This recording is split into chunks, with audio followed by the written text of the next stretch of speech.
Hola amigos, buenas tardes de miércoles. No os ocultaré que he pasado un par de días un poco desanimado en general y con respecto a ponerme delante de la pantalla para seguir estas lecturas de la Divina Comedia.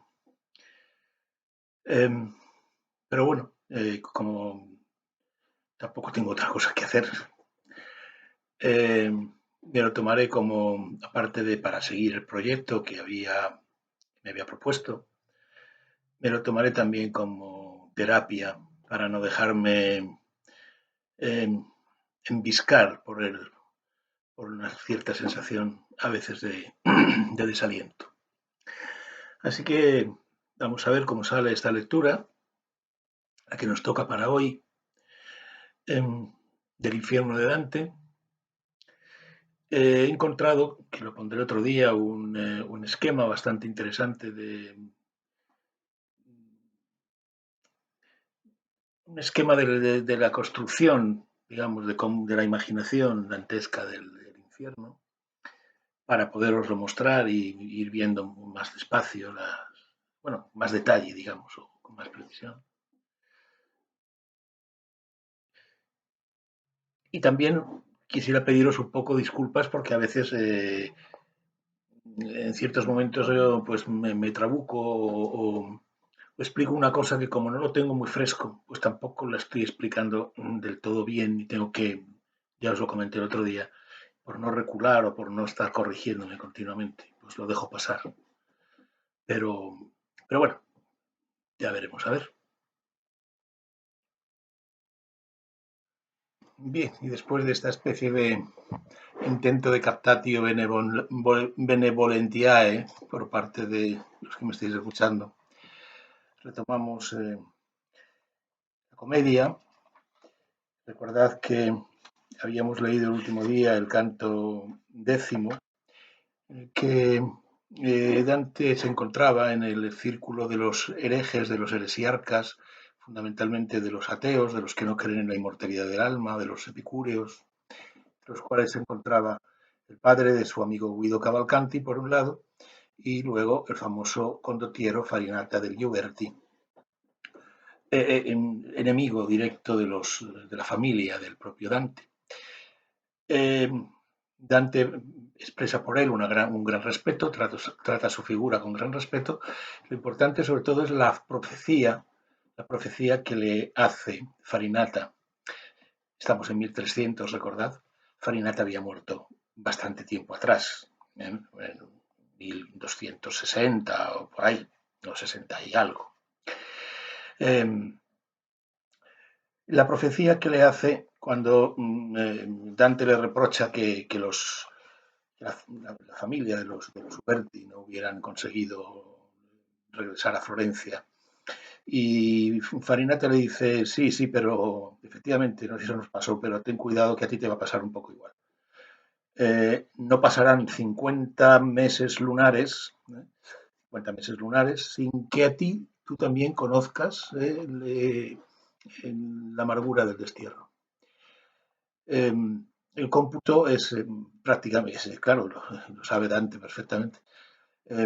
50 meses lunares supondría el lapso entre, eh, entre 1302 y 1304, en que, perdón, el lapso entre abril de 1300, que es cuando están ellos ahí hablando en ese momento, la Semana Santa de 1300, abril de 1300, a eh, verano de 1304, donde se produce el último intento por parte de Dante de regresar a Florencia, de la cual ya estaba desterrado y de la cual, si le pillaban, estaba condenado a muerte. Así que ya le hace un cálculo del tiempo, del momento de su encuentro hasta que se firme la sentencia definitiva en 1304. Bien, el siguiente canto lo leímos ya hace un par de 3 o 4 sesiones, es el canto 11, donde Virgilio, en un momento de pausa en el viaje, le hace una descripción del infierno para que Dante pueda entender bien lo que se van a encontrar y lo que han visto con anterioridad. No me repito, el esquema del infierno no tiene que ver con, con un infierno a la moderna, por así decirlo, sino siguiendo las teorías de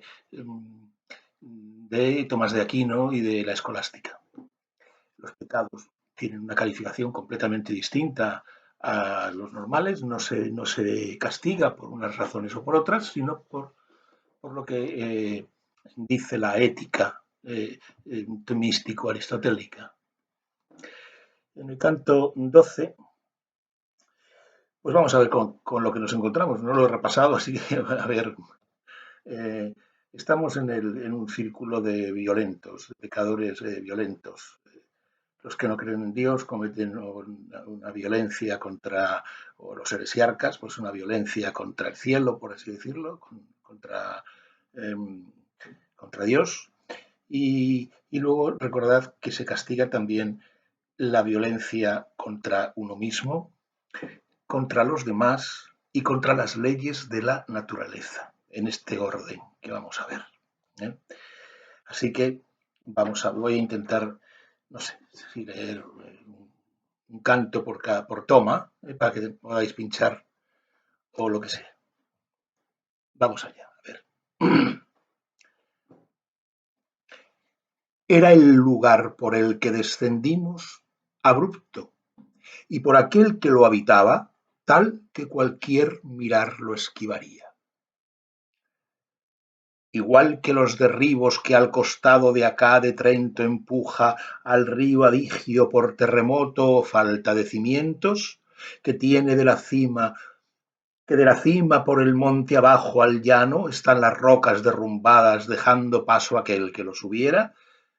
Así era el del barranco la pendiente, y allí en lo alto del peñasco roto, de Creta estaba echado la ignominia, que concebida fue en la falsa vaca. Al vernos a sí mismo se mordió, tal como aquel que en ira se consume.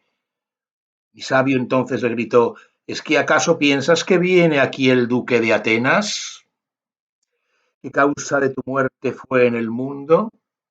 Aparta, bestia, porque este no viene siguiendo las lecciones de tu hermana, sino por contemplar vuestros pesares.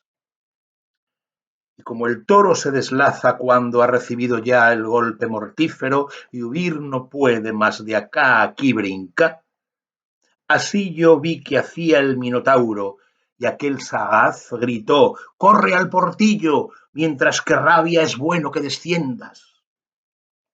Y así fuimos bajando aquel canchal de piedras que a menudo se movían bajo mis pies por esa carga insólita. Iba pensando y díjeme: tú piensas tal vez en el derribo que custodia la ira bestial que ahora he derrotado.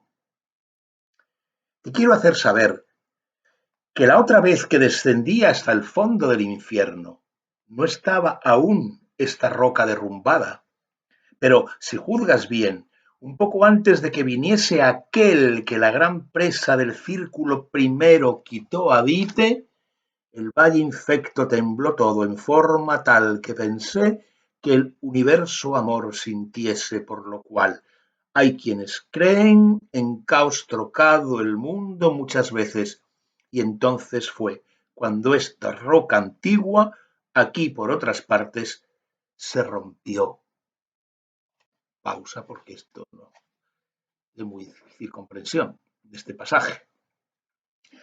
Se supone que los círculos son más o menos bien hechos y las caídas de uno a otro regulares, pero aquí se encuentran un desplome, un derrumbe, un canchal, como dice. Sabéis que en otro canto se nos dijo que no era la primera vez que que Virgilio bajaba a los infiernos. Había sido llamado por una bruja para una cuestión de necromancia. Entonces, lo que quiere decir este fragmento, poquito, ya os digo, enrevesado, es que la anterior vez que él había estado, anterior a la muerte de Cristo, esa zona no estaba derrumbada. Que se derrumbó eh, justamente después de la muerte de Cristo. Ya sabéis que eh, eh, la creencia cristiana es que Jesús, el tiempo que está antes de la resurrección, hace lo que se llama el descenso a los infiernos. El descenso a los infiernos para sacar del infierno a aquellos que, no habiendo estado bautizados, han sido buenas personas en el mundo. Y por eso están no condenados, sino en el limbo. No leímos el canto del limbo, que es el segundo, donde está el propio Virgilio y otros muchos poetas y personas excelentes del mundo gentílico, que Jesús, y bíblico, gentílico y bíblico, que Jesús en su visita, viaje a los infiernos, lo que hace es sacarlos de allí y llevarlos al limbo donde no se padece, más que la pena de no ver a Dios, pero no hay ninguna otra pena más que suspirar eternamente por no tener la visión divina.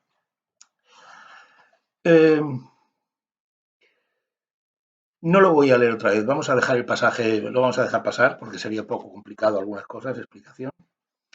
Si queréis lo oís otra vez, poquito, pero es demasiado complicado para, salvo esto que os he dicho, de la visita, cuando estaba el terremoto que se produce cuando Cristo muere en la cruz, es el que ha provocado ese derrumbe que estamos ahí.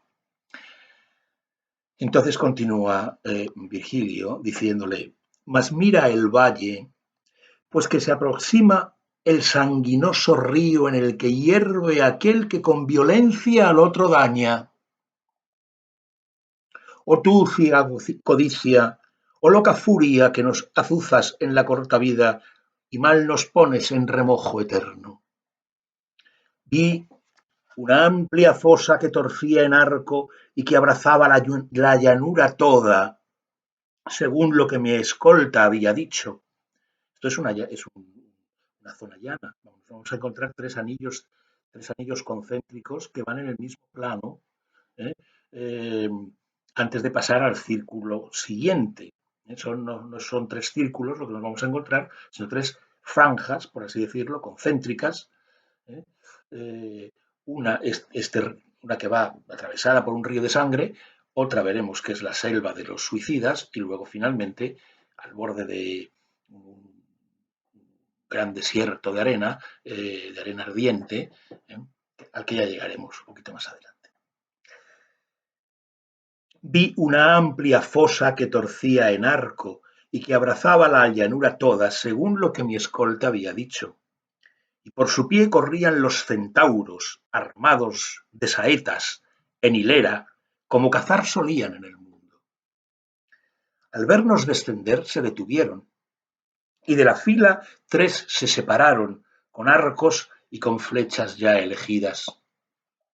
Y uno gritó de lejos, ¿a qué pena por esta cuesta abajo descendéis?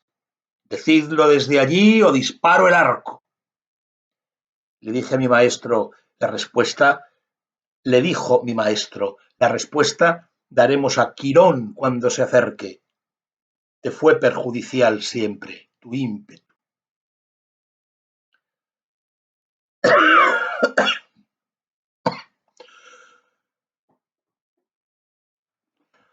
Disculpad. Le dijo mi maestro, la respuesta daremos a Quirón cuando se acerque. Te fue perjudicial siempre tu ímpetu. Después me rozó y dijo, aquel es Neso, que murió por la bella Deyanira y luego se vengó consigo mismo. Y aquel de en medio que se mira al pecho, el gran Quirón que fue de Aquiles ayo, el otro es Folo, tan enfurecido. Van a millares rodeando el foso, flechando aquellas almas que abandonan la sangre más que admite su castigo. Nos acercamos a las raudas fieras. Quirón cogió una flecha y con la punta la barba retiró de su mejilla. Cuando hubo descubierto la gran boca, dijo a sus compañeros: ¿No os dais cuenta que lo que pisa el de detrás remueve? No hacen así los pies de los que han muerto. Y mi maestro, que llegó a la altura donde sus dos especies se entremezclan, repuso: Está bien vivo. Y a él tan solo mostrarle debo el tenebroso valle. Le trae necesidad aquí y no gusto. Tal de cantar dejó sus aleluyas, y esta tarea nueva me ha encargado. No es agresor ni yo alma condenada. Mas por aquel poder por el que muevo los pasos por camino tan salvaje, danos algunos que nos acompañen y que nos muestre dónde vadear, y que a éste lleve encima de su grupa, que espíritu no es él para ir volando. Quirón se volvió atrás a la derecha y dijo: Neso, vuelve y dales guía y hazles pasar si encuentran a otro grupo. Y nos marchábamos con tan fiel escolta por la ribera del bullir rojizo, donde gritaban alto los que hervían, y a gente sumergida hasta las cejas, y el gran centauro dijo: Son tiranos que rapiñaron sangre y posesiones. Háganse aquí los daños inclementes. Está Alejandro y el feroz Dionisio, que ocasionó a Sicilia años penosos, y aquella frente de tan negro pelo es Azzolino, y aquel otro rubio o pizzo de este es quien en verdad fue muerto por su hijastro allá en el mundo.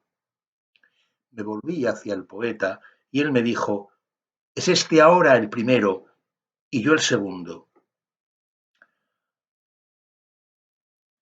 Se refiere a que Dante, perdón, Virgilio se queda un poco se echa para atrás para que el que le tenga la palabra en ese momento sea el centauro que los va llevando.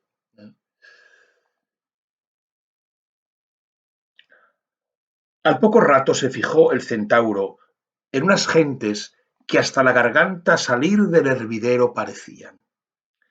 Nos dijo de una sombra ya apartada: aquel hirió en la casa del Señor el corazón que aún rezan junto al Támesis. Está refiriendo a un rey de Inglaterra que fue asesinado. No sé, Eduardo I de Inglaterra, y tenían la reliquia de su corazón, decían que sangraba continuamente.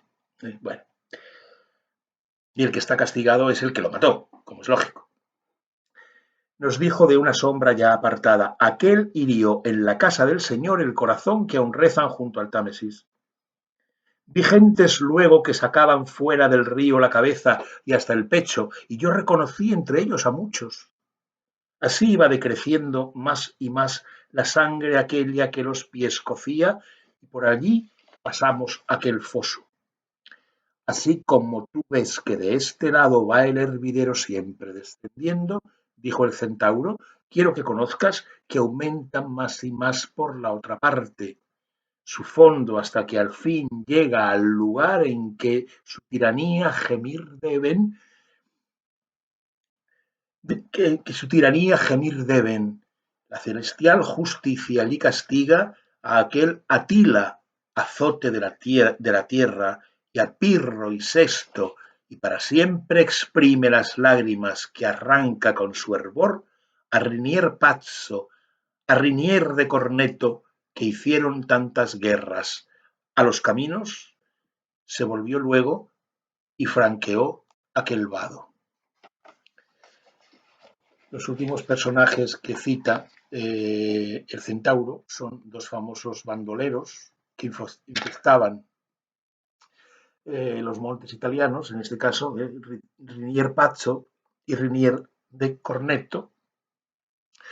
Claro, aquí Dante, en los personajes que aparecen citados, unas veces es simplemente un nombre, a nosotros nos dicen muy poco, pero La gente de su tiempo sí conocía perfectamente a Renier Pazzo, a Renier de Corneto o a los que se ha citado anteriormente, Azzolino, eh,